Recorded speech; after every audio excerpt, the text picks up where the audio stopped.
Assalamualaikum warahmatullahi wabarakatuh. Perkenalkan, nama saya Wahdani dari kelas manajemen 22B. Oke, oke guys, untuk kali ini kita akan memahami tentang serta membahas materi tentang pengertian manajemen hutang.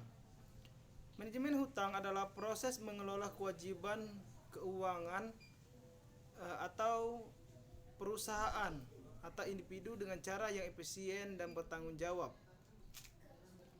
Tujuannya adalah untuk mengatur pengeluaran jangka waktu, bunga, dan sumber dana sehingga dapat meminimalkan risiko keuangan dan memastikan kesehatan keuangan jangka panjang. Hutang adalah jumlah uang atau kewajiban finansial yang harus dibayar oleh seseorang atau perusahaan kepada pihak lain, biasanya dalam bentuk pinjaman atau pembelian barang dan jasa dengan janji pembayaran yang masa mendatang. Hutang dapat berupa utang bank, utang kartu kredit, hutang kepada pemasok, dan atau kewajiban lainnya yang harus diselesaikan pada suatu waktu tertentu. Hutang langsung adalah istilah yang biasanya mengacu pada pinjaman atau utang yang diperoleh secara khusus untuk tujuan tertentu, seperti membeli rumah atau hipotek atau membiayai pendidikan pinjaman pendidikan. Dalam kasus ini, dana yang diperoleh harus digunakan sesuai tujuan peminjaman, dan seringkali aset yang dibiayai seperti rumah ataupun pendidikan digunakan sebagai pinjaman. Oke, next. Selanjutnya kita akan membahas tentang hutang langsung memiliki beberapa karakteristik penting. Tujuan tertentu, hutang langsung digunakan untuk tujuan khusus seperti pembelian rumah, mobil, ataupun biaya pendidikan, baik itu seperti pendidikan SD, SMP, SMA, bahkan pun sampai tingkat kita kuliah. Selanjutnya adalah jaminan. Dalam beberapa kasus, aset yang dibiayai dapat digunakan sebagai jaminan atau ajuan seperti hipotek yang menggunakan rumah sebagai jaminan. Suku bunga. Tingkat suku bunga pada hutang langsung dapat bervariasi tergantung pada jenis pinjaman dan pasar keuangan saat ini. Pembayaran berkala. Peminjaman diharuskan untuk melakukan pembayaran berkala, biasanya bulanan sesuai dengan jadwal pembayaran yang telah ditentukan. Keterbatasan penggunaan dana. Dana dari hutang langsung harus digunakan sesuai dengan tujuan awal peminjaman dan tidak boleh dialokasikan untuk tujuan lain. Hutang langsung seringkali memiliki manfaat seperti membantu seseorang membeli rumah atau mendapatkan pendidikan yang mungkin sulit dibiayai secara tunai. Namun, penting untuk memahami sepenuhnya kewajiban yang terkait dengan hutang ini dan memiliki rencana pengelolaan keuangan yang baik untuk mengatasi pembayaran hutang secara bertanggung jawab. Oke, untuk selanjutnya kita akan bahas lagi, yaitu perencanaan hutang adalah proses merencanakan bagaimana mengelola hutang dengan bijak dan bertanggung jawab. Ini melibatkan langkah-langkah sebagai berikut. Yang pertama adalah evaluasi hutang. Pertama, identifikasi semua utang Anda, catat jumlah utang, suku bunga, jangka waktu, dan pemberian pinjaman. Ini mencakup hutang seperti pinjaman pribadi, hipotek, kartu kredit, dan lainnya. Yang kedua, prioritaskan utang. Tentukan utang mana yang harus menjadi prioritas. Biasanya, utang dengan suku bunga tinggi atau yang memiliki konsekuensi hukum jika tidak dibayar menjadi prioritas. Yang ketiga adalah buat anggaran. Buat anggaran yang mencakup semua pengeluaran bulanan Anda. Ini akan membantu Anda melihat berapa banyak utang yang dapat dialokasikan dengan pembayaran utang setiap bulan. 4. Rencana pembayaran utang. Tentukan rencana pembayaran utang yang realistis. Cobalah untuk membayar lebih dari pembayaran minimum jika memungkinkan, terutama pada utang dan suku bunga yang tinggi. 5. Konsolidasi utang. Pertimbangkan konsolidasi utang jika diperlukan. Ini melibatkan menggabungkan beberapa utang menjadi satu utang dengan suku bunga lebih rendah seperti pinjaman konsilasi atau transfer saldo. Renegosiasi suku bunga. Suku bunga dengan pemberian pinjaman. Ada beberapa pemberian pinjaman mungkin bersedia menurunkan suku bunga jika Anda memiliki catatan pembayaran yang baik. Hindari utang baru. Selama Anda berusaha melunasi utang, hindari pengambilan utang baru kecuali jika diperlukan.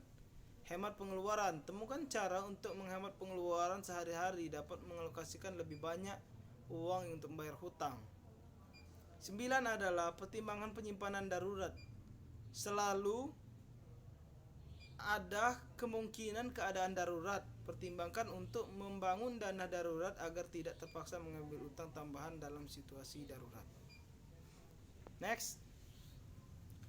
Konsultasi penasihat keuangan.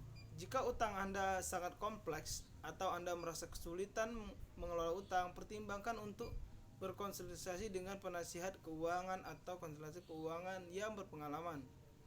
Perencanaan hutang membantu Anda mengurangi utang dengan cara yang terstruktur dan menghindari kesulitan keuangan. Penting untuk berkomitmen pada rencana tersebut dan menjalankan secara konsisten. Manajemen hutang yang lancar adalah kemampuan untuk mengelola utang secara efisien, membayar tagihan tepat waktu, dan mengurangi utang seiring berjalannya waktu. Berikut beberapa langkah untuk menjalankan manajemen hutang yang lancar. Yang pertama adalah pemahaman utang. Ketahuilah secara lengkap semua utang yang Anda miliki termasuk jumlah utang, suku bunga, dan jadwal pembayaran. Yang kedua, anggaran yang bijak. Buat anggaran yang mencakup semua pengeluaran bulanan dan pastikan Anda mengalokasikan dana yang cukup untuk membayar utang secara rutin. Yang ketiga adalah prioritaskan utang. Utamakan pembayaran utang dengan suku bunga tinggi atau yang memiliki konsekuensi hukum jika tidak dibayar tepat waktu. Next. Manajemen hutang yang lancar memungkinkan Anda untuk mengurangi utang Anda sambil menjaga keseimbangan keuangan Anda. Itu juga dapat membantu Anda membangun sejarah kredit yang baik dan memajukan tujuan keuangan Anda. Hutang berlebihan dapat memiliki sejumlah risiko serius termasuk beban keuangan. Pembayaran utang bulanan yang tinggi dapat menjadi beban keuangan yang jika pembayaran utang melebihi kemampuan Anda, ini dapat menyebabkan kesulitan keuangan. 2. Tekanan emosional. Utang berlebihan dapat menyebabkan stres, kecemasan, dan tekanan emosional yang signifikan yang dapat berdampak pada kesejahteraan mental dan fisik. 3. Buruknya sejarah kredit. Jika Anda gagal membayar untuk secara konsisten, itu dapat merusak sejarah kredit Anda. Ini akan membuat Anda kesulitan mendapatkan pinjaman atau kredit di masa depan. Suku bunga tinggi. Utang berlebihan seringkali termasuk utang dengan suku bunga tinggi seperti kartu kredit. Ini berarti Anda membayar lebih dalam bentuk bunga yang bisa menjadi beban besar. Next. Risiko kehilangan aset. Jika Anda menggunakan aset sebagai jaminan utang untuk seperti rumah, untuk hipotek, risiko kehilangan aset tersebut jika Anda tidak dapat membayar hutang. 6. Keterbatasan kebebasan keuangan. Hutang berlebihan dapat membatasi kebebasan finansial Anda. Anda mungkin harus terus bekerja keras untuk membayar hutang dan kurang dapat mengejar tujuan keuangan lainnya. Kesulitan menyimpan. Ketika sebagian besar pendapatan digunakan untuk membayar hutang, Anda mungkin kesulitan untuk menyisihkan dana untuk tabungan dan investasi jangka panjang. 8. Potensi kebangkrutan. Jika hutang berlebihan tidak dapat dikelola dengan baik, hal ini dapat mempengaruhi pada kebangkrutan yang memiliki konsekuensi serius terhadap keuangan Anda. Next. Untuk menghindari risiko hutang berlebihan, penting untuk berpikir matang sebelum mengambil hutang. Memiliki rencana pengelolaan hutang yang baik dan hidup sesuai kemampuan finansial Anda. Perencanaan keuangan yang bijak dan pengelolaan hutang yang bertanggung jawab sangat penting untuk menjaga keseimbangan keuangan pribadi Anda. Oke, mungkin itu saja materi yang dapat saya sampaikan pada pertemuan kali ini. Semoga bermanfaat untuk kita semua. Dan sampai jumpa di video-video selanjutnya yang sangat menarik tentang pembelajaran kuliah. Saya akhiri. Terima kasih. Wassalamualaikum warahmatullahi wabarakatuh.